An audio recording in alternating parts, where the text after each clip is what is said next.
ॐ वर्णानामर्थसङ्गानां रसानां छन्दसामपि मङ्गलानां च कर्तारो वन्दे वाणी विनायको। नारायणं नमस्कृत्य नरं चैव नरोत्तमं देवीं सरस्वतीं व्यासं ततो जयमुदीरयेत्। गुरुर्ब्रह्मा गुरुर्विष्णु गुरुर्देवो महेश्वर गुरुर्साक्षात् परब्रह्म तस्मै श्री गुरुवे नमः। बोलिए सियावर रामचंद्र भगवान की जय, राधावर कृष्ण कन्हैया लाल भगवान की जय, उमा महेश्वर भगवान की जय, गायत्री ब्रह्मदेव भगवान की जय, सदगुरुदेव भगवान की जय, माता पिता गुरुदेव की जय, समस्त संतगण भगवान की जय, समस्त भक्तगण भगवान की जय। ओम नमः पार्वती पतये हर हर महादेव। तो मित्रों और आप सभी श्रीमद् भागवत कथा के श्रेष्ठ उत्तम रसिक जनों श्रोतागणों, अब तक हमने श्रीमद् भागवत कथा की कथा को नियमित रूप से क्रमबद्ध रूप से श्रवण करते आ रहे हैं, कीर्तन करते आ रहे हैं, भजन करते आ रहे हैं, मनन करते आ रहे हैं। अब हम उसी क्रम में श्रीमद् भागवत कथा की नवम स्कंद की 10वें अध्याय की ओर कथा को अग्रसर करेंगे। आप सभी श्रेष्ठ श्रोतागण रसिक जन भगवान श्री राधा वल्लभ कृष्ण कन्हैया लाल की श्री चरणों में दृढ़ भक्ति रखते हुए कथा का श्रवण करें, कीर्तन करें, मनन करें, भजन करें। बोलिए राधावर कृष्ण कन्हैया लाल भगवान की जय।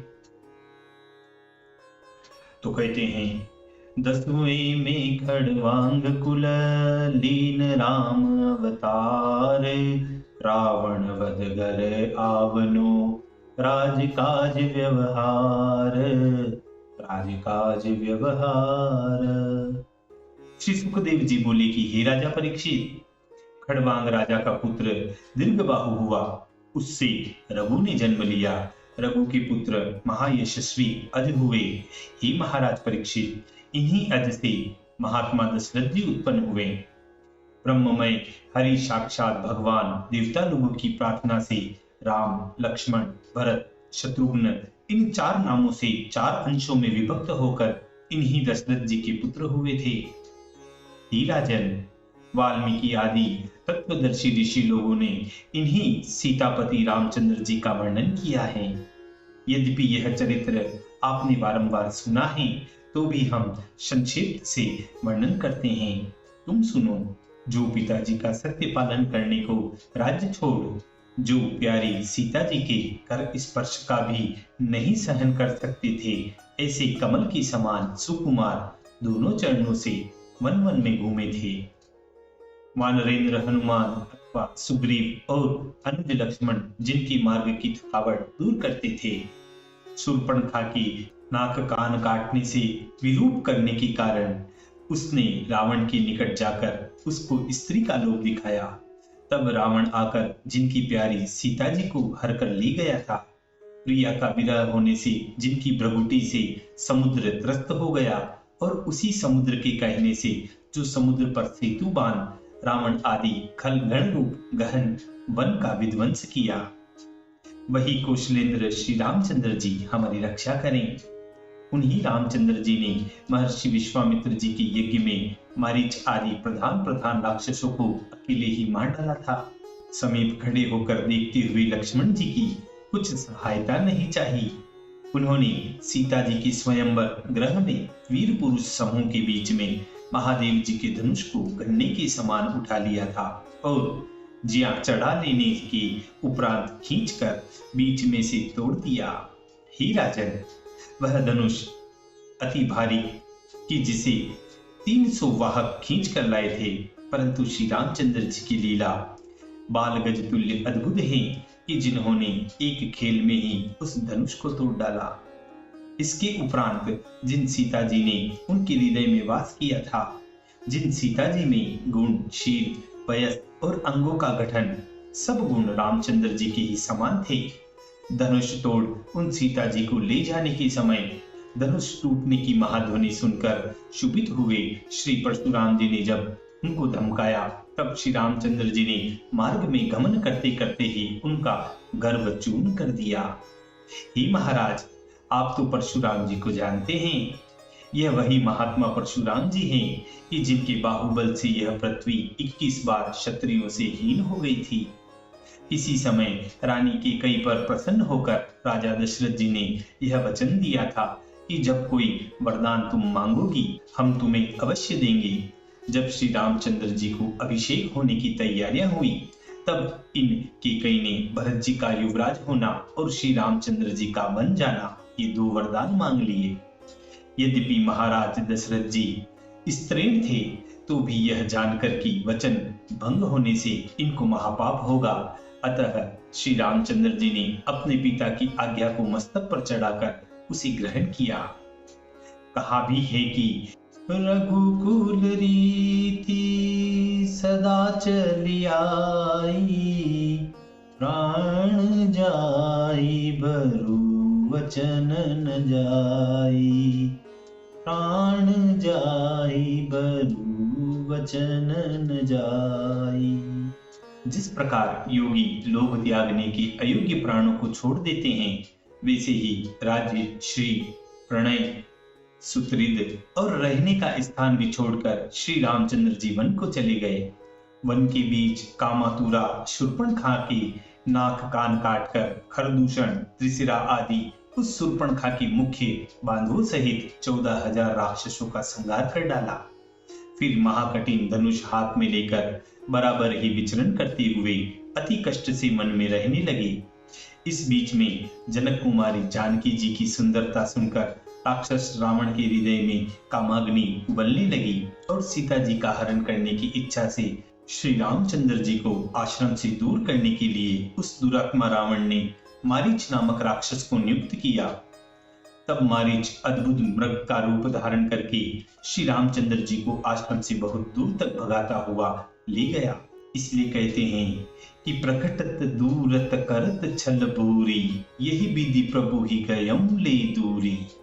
जब रामचंद्र जी उस कपट मृग के पीछे बहुत दूर तक चले गए, तब उन्होंने हिरणी रूपी निशाचर को अति तीक्ष्ण बाण चलाकर इस प्रकार मार डाला, जैसे भगवान रुद्र जी ने मृग रूप धारण करके दौड़ते हुए ब्रह्मा जी को बाण मारा था। इसी समय में राक्षसों में भी नीच रावण ने भेड़िया जैसे चुपचाप भेड़ को उठा ले जाता है, वैसे ही श्री रामचंद्र जी के पीछे उनकी भार्या सीता जी का हरण कर लिया। तब रामचंद्र जी अपनी प्राण प्यारी से अलग हो स्त्री रखने वालों का परिणाम अति दुखित रूपी गति को प्रकाशित करते हुए दीन के समान हो अपने परम प्रिय भाई लक्ष्मण को संग लिए वन में घूमने लगे। और घूमते घूमते देखा कि उनके ही लिए कर्म करके अर्थात रावण के साथ संग्राम करके जटायु गिद्ध मर गया है। उसका देह पड़ा था और शास्त्रोक्त संस्कार अर्थात दहन आदि संस्कार कुछ भी नहीं हुए थे, इसलिए इस पक्षी के मृतक देह को जला दिया और आगे चले। फिर उनकी ग्रहण करने को जो जो एक कबंध बाहें फैलाए हुए मुख वाए हुए आ रहा था, उसका प्राण संहार किया। फिर वानर श्रेष्ठ सुग्रीव से मित्रता करके वाली नामक वानर का वध कर उनकी सेना से अपनी भार्या को खोज करवाया। फिर उनका पता जानकर समुद्र के तट पर गए। इन रामचंद्र जी ने यद्यपि मनुष्यावतार धारण किया था, परंतु महेश्वर और ब्रह्मा जी भी उनके चरणों की वंदना करते थे। श्री रामचंद्र जी ने समुद्र के तट पर जाकर 3 रात उपवास करके समुद्र के आने की बाट देखी। जब ऐसा करने पर भी समुद्र न आया, तब श्री रामचंद्र जी अत्यंत कुपित हुए। क्रोध के कारण श्री रामचंद्र जी की भ्रुकुटियां ऐसी टेढ़ी होकर रही थी कि उनकी दृष्टि समुद्र में पड़ते ही जलधि के रहने वाले नाके आदि जल जंतु अत्यंत व्याकुल हो गए। तब समुद्र अपने शब्द को निवारण करके मूर्ति धारण कर मस्तक पर अधर्य आदि पूजा उपहार लिए हुए श्री रामचंद्र जी के चरणों के निकट आकर कहने लगा। समुद्र कहता है, हे भूमन, हम मंदमती हैं, इसलिए अब तक आपको नहीं जान सके। आप निर्विकार आदि पुरुष और जगत के अधीश्वर हैं। अधिक करके जिनके वश हुए सत्वगुण से देवता लोग, रजोगुण से प्रजातिगण और तमोगुण से भूपति उत्पन्न होते हैं, वह आप ही गुणेश्वर हैं। हे प्रभु, यदि आपकी इच्छा हो तो हमारे जल को लांग कर चले जाओ। विश्वा की विष्टा के तुल्य दुरात्मा रावण त्रिभुवन को कलेश का देने वाला है। उसका शीघ्र वध करके अपनी भार्या सीता जी को ग्रहण कीजिए। हे प्रभु, यद्यपि हमारा जल आपके गमन करने में बाधा नहीं दे सकता, तो भी इसमें पुल बांध दीजिए। सेतु को बांधने से सदा ही आपकी कीर्ति स्थिर रहेगी, क्योंकि इस सेतु के समीप आकर यह दुष्कर कार्य देख निसंदेह राजा लोग आपके यश को गाएंगे। हे राजन, समुद्र के ऐसे वचन सुनकर श्री रामचंद्र जी ने विविध भांति के पर्वत, शिखर और वृक्षों से उनके ऊपर सेतु बांधा। उन पर्वतों के शिखरों पर बहुत से पेड़ भी लगे हुए थे। उन वृक्षों की शाखा वानरेंद्रों की भुजाओं से अत्यंत कंपायमान हुई थी। जब सेतु बांध लिया गया, तब विभीषण के परामर्श से सुग्रीव, नील, हनुमान आदि सेना के साथ श्री रघुनाथ जी ने लंकापुरी में प्रवेश किया। श्री रामचंद्र जी के प्रवेश करने से प्रथम ही सीता जी की खोजने के समय हनुमान जी ने लंकापुरी को जला दिया था। जैसे ही श्री रामचंद्र जी सेना के साथ लंकापुरी में पहुंचे, वैसे ही लंकापुरी घूमने सी लगी। जिस प्रकार हाथियों के समूह से नदी चलायमान हो जाती है, क्योंकि वानरेंद्रों की सेना ने वहां के विहार स्थान, खजाने, कोप ग्रह आदि के द्वार, पुरद्वार, सभा, वल्लभी महल की अग्रभागा, छांदनी, छज्जा और कपोत पालिका आदि स्थान घेर लिए, और इस सेना ने वेदी, चबूतरे, पताका, स्वर्ण कलश और चौराहे आदि सब तोड़ फोड़ दिए। राक्षस राज रावण ने यह देखकर निकुंभ, कुंभ, द्रुमाक्ष, दुर्मुख, सुरांतक, नरांतक, संपूर्ण अनुचर और इंद्रजीत, प्रहस्त, अतिकाय, विकंपादि पुत्रों को और पीछे से अपने भाई कुंभकर्ण को भेजा। हे महाराज परीक्षित, यद्यपि सब राक्षसों की सेना असी, शूल, धनुष, प्रास, दृष्टि, शक्ति, शर, तोमर, खड़ग आदि विविध भांति के शस्त्रों से अतिशय दुर्दश थी, तो भी वीर्यवान श्री रामचंद्र जी की माला पहने हुए लक्ष्मण, सुग्रीव, हनुमान, गंधमादन, नील, अंगद, जामवान और पंसादी सेनापतियों के साथ उनके ऊपर चढ़ाई की थी। हे राजन, श्री रामचंद्र जी के इन सेनापतियों ने रावण की हाथी घोड़ों से युक्त जितनी सेना आई थी, उनमें जिस प्रकार से द्वंद्व युद्ध हो वैसे ही कार्य करने लगे, अर्थात उनके ऊपर झपटने लगे और पर्वत, गदा, बाण चला चलाकर उन राक्षसों का संहार करने लगे। हे महाराज, राक्षसों की सेना का संहार क्यों न हो, जबकि बलात्कार जगत जननी जानकी जी का अंग स्पर्श करने वाला रावण, जिनका स्वामी था, जिसका सब मंगल नाश को प्राप्त हो गया था, इस प्रकार से अपनी सेना का नाश होता हुआ देखकर दुरात्मा रावण सहसा पुष्पक विमान पर आरूढ़ होकर श्री रामचंद्र जी के ऊपर दौड़ा। उसी समय इंद्र का सारथी मालती दीप्तिमान देवराज इंद्र का रथ लेकर श्री रामचंद्र जी के निकट आया, तो कहा गया है, तेज पुंज रथ दिव्य अनुपा, बसहि चढ़ी कौशलपुर भूपा। श्री रामचंद्र जी को रथारूढ़ देखकर दुरात्मा रावण तीक्ष्ण तीक्ष्ण छुरे वाले बाण श्री रामचंद्र जी के ऊपर चलाने लगा। तब सीतापति पाखंडी रावण को ललकार करके बोले कि अरे हे दुष्ट रावण, तू राक्षसों में विष्टा के समान है। कुत्ता जैसे गृह स्वामी के पीछे घर में प्रवेश करके किसी सामग्री को चुरा कर ले जाता है, वैसे ही हमारे पीछे हमारी भार्या को तू हरण कर लाया है। तू अति निर्लज है, क्योंकि नीच कर्म तूने किया है। हमारा वीर्य अमोघ है, देख हम कृतांत के समान अभी तेरे किए हुए इस नीच कर्म का फल देते हैं। इस प्रकार रावण को धिक्कार देकर वह बाण जो कि धनुष पर चढ़ा हुआ था, श्री रामचंद्र जी ने छोड़ा। उस बाण से निशाचर राज रावण के ऊपर गिरकर उसके हृदय को उसने फाड़ डाला। तो कहते हैं, सायक एक नाभिसर शोषा, अपर लगे भुज सिर करि रोषा, अपर लगे भुज सिर कर शोषा। दसमुख रावण 10 मुखों से रुधिर बहाता हुआ पुष्पक विमान से नीचे गिर पड़ा। डोली भूमि गिरत 10 कंदर, शुभित सिंधु सह दिग्गज भूधर।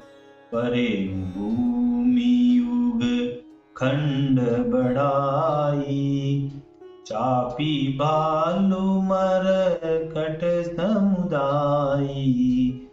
चापी भालु मर कट समुदाई। हे राजन, रावण पुष्पक विमान से इस प्रकार नीचे गिर गया कि जैसे पुण्य क्षीण होकर पुरुष स्वर्ग से नीचे गिरता है। रावण को गिरता हुआ देखकर सब लोग हाहाकार करने लगे। इसके पीछे सहस्त्रों राक्षसियां लंका से बाहर आकर मंदोदरी नामक रावण की स्त्री सहित रोती हुई रणभूमि में घूमने लगी।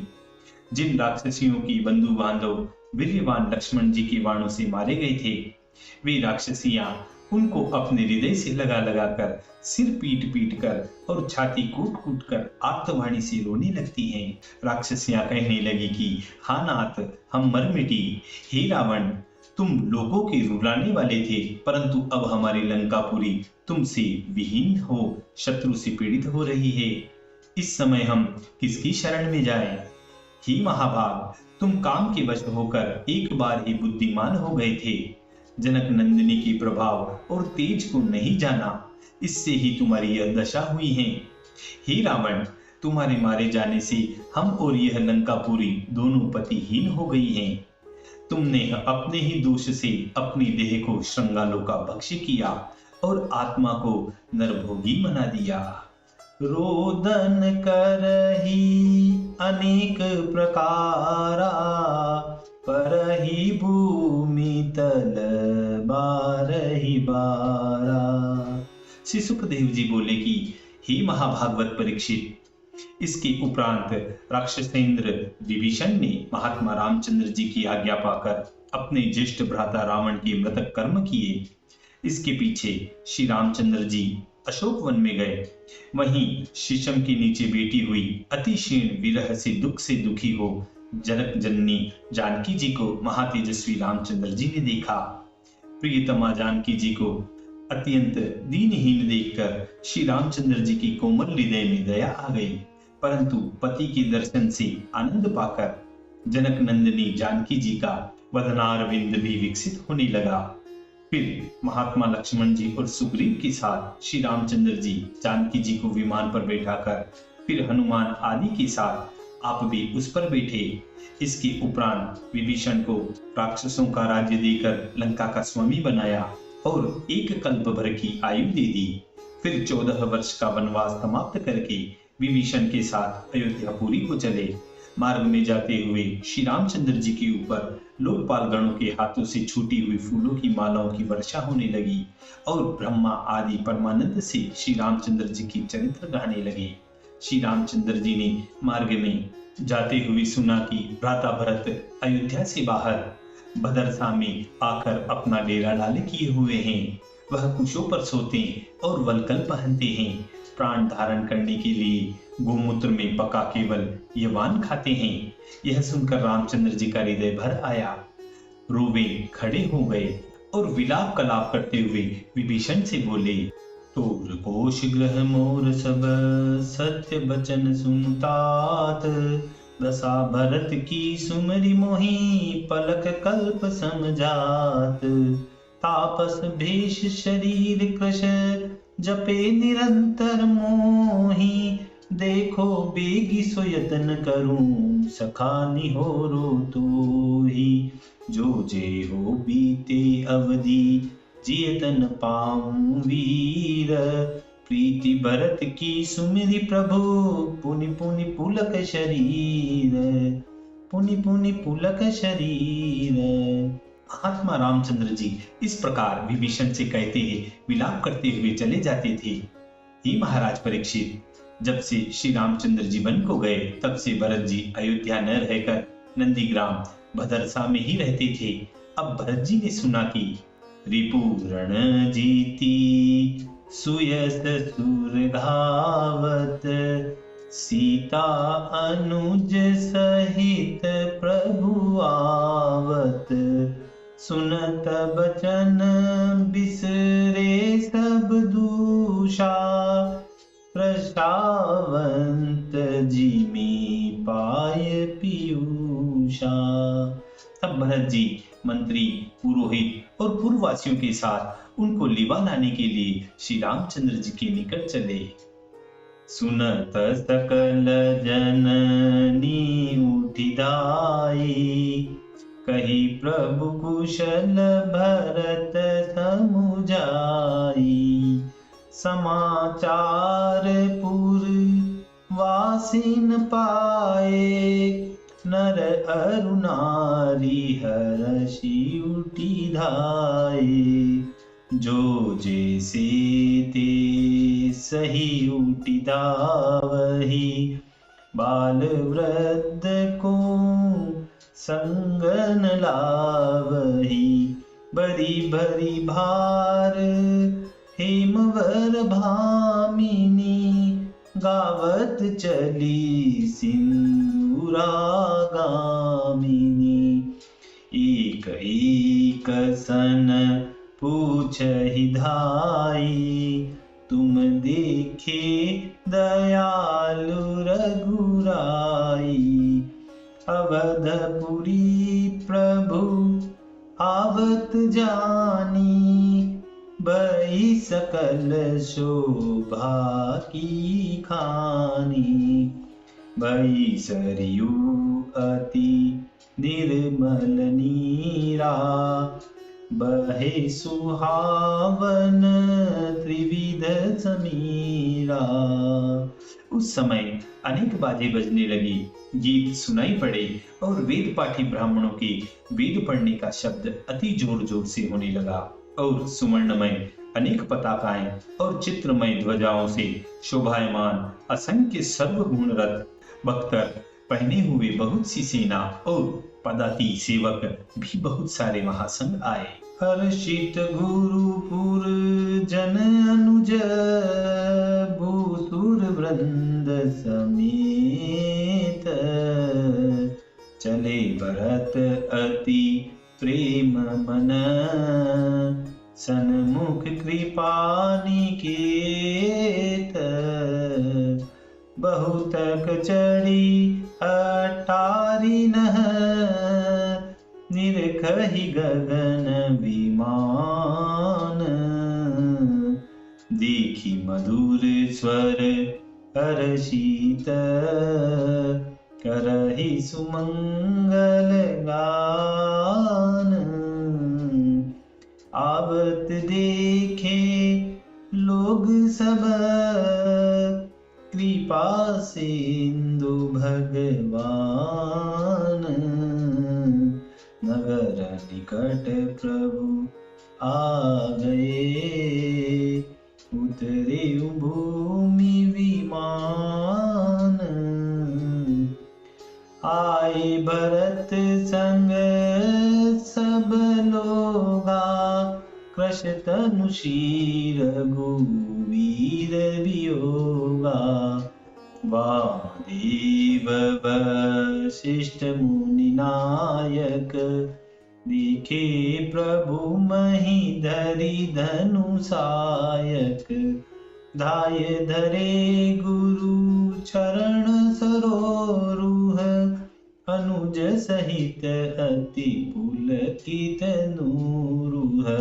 बेटे पूछी कुशल मुनि राया, हमरे कुशल तुम्हारहि दाया। सकल द्विजन कह नायौ माथा, धर्म धुरंधर रघुकुल नाथा। गए भरत पुनि प्रभु पद पंकज, नवहि जिनहि शंकर सुर मुनि अज। परे भूमि नहीं उठत उठाए, बल कर कृपा सिंदूर लाए। श्यामल घात रोम भय ठाढ़े, नवराजीव नयन जल बाढ़े। सदन चोर मम मुदित मन, दनि गहि जीमी फेट सिया रामा।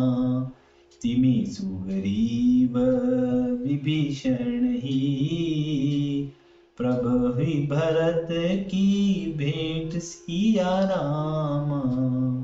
श्री सुखदेव जी बोले कि हे राजन, इस प्रकार राजा के योग्य चवर, छत्र और सब सामग्री लेकर जब भरत जी अपने बड़े भ्राता श्री रामचंद्र जी के चरणों पर गिर पड़े, तब उनके नेत्रों से अश्रुधारा बहने लगी कि जिससे उनके नेत्र व हृदय भीग गए। तब हाथ जोड़ दोनों करों से खड़ाऊ आगे रख दी और फिर नेत्र जल से स्नान कराते कराते बहुत देर तक भुजाओं से पकड़कर श्री रामचंद्र जी को अपने हृदय से लगा लिया। इसके पीछे श्री रामचंद्र जी से सीता और लक्ष्मण जी के साथ मिलकर ब्राह्मण और कुलवृद्ध पुरुषों को नमस्कार किया। पुनि प्रभु हरषि शत्रुहन, बेटे हृदय लगाय।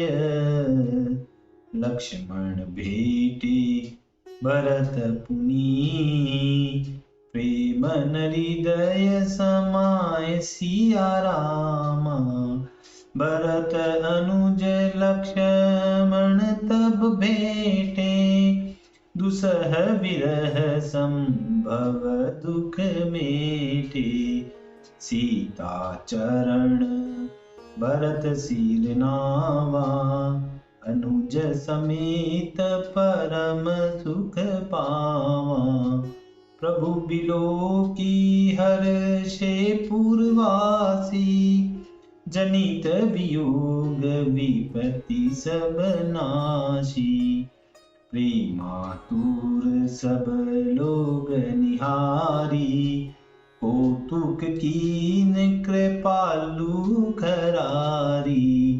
अमित रूप प्रगटे ते काला, यथा योग्य मिली सबहि कृपाला। कृपा दृष्टि सब लोग बिलोका, किए सकल नर नारी बिशोका। क्षण महु सब ही मिले भगवाना, उमा मर्म यह काहू न जाना। यही विधि सब ही सुखी करी रामा, आगे चले शील गुण धामा। कौशल्यादि मातु सब धाई, निरखी वत्स जनु धेनु लवाई। भेटे तनय सुमित्रा, राम चरण रति जानी।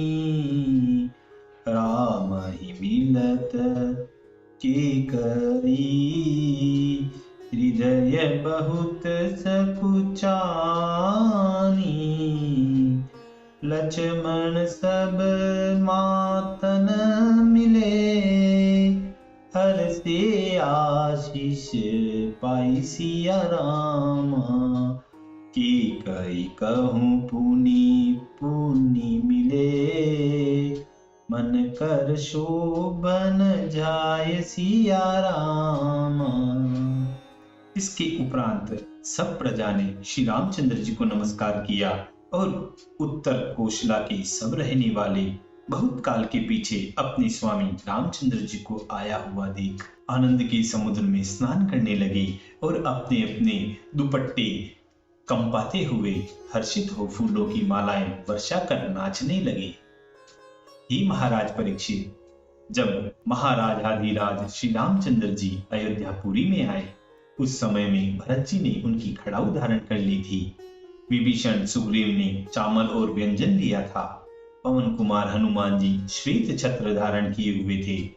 शत्रुघ्न जी ने धनुष और तरकस लिया और जगत जननी जानकी जी ने तीर्थों के जल से भरा हुआ कमंडलू ग्रहण किया था और युवराज अंगद जी खड़ग और वृक्षराज जामवान सुवर्णमय बख्तर ले आए। पुष्पक विमान में जब विल्यवान श्री रामचंद्र जी विराजमान हुए तब नारियों ने उनकी प्रशंसा की, बंदीजनों ने यश बखान किया। उस समय महाराज रामचंद्र जी इस प्रकार शोभायमान हो रहे थे कि जैसे तारागणों के साथ निशानात चंद्रमा की शोभा होती है। अपने भ्राताओं से सम्मानित होकर श्री रामचंद्र जी ने उत्सव युक्त पुरी में प्रवेश किया। इसके उपरांत श्री रामचंद्र जी ने राजभवन के भीतर जाकर कैकेयी इत्यादि गुरु पत्नी, अपनी माता और गुरुजनों की पूजा की, सखा और छोटे जनों से पूजित हो सबका यथोचित सम्मान किया। इसके पीछे सीता और लक्ष्मण जी भी जाकर यथा नियम इन सब गुरुजनों से मिले। प्राणों को पाकर जिस प्रकार देह उठ खड़ा होता है, उसी प्रकार अपने पुत्रों को सब प्रकार माताएं सहसा उठ खड़ी हुई और उनको गोदी में बिठा के नेत्र जल से उनका अभिषेक कर अपना शोक संताप दूर करने लगी। इसके उपरांत ब्रह्म ऋषि वशिष्ठ जी ने श्री रामचंद्र जी की जटा छुड़वाई।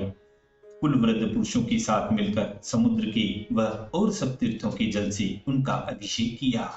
हे महाराज परीक्षित, श्री रामचंद्र जी ने इस प्रकार सिर से स्नान करके प्रथम शोभायमान वस्त्र धारण किए, फिर हार और अलंकारों से सजकर वसन भूषण पहन भाइयों और सीता जी के साथ दीप्तिमान होकर विराजमान होने लगे। इसके पीछे महात्मा भरत जी ने प्रणाम करके जब रामचंद्र जी को प्रसन्न किया तब उन्होंने राज सिंहासन ग्रहण किया।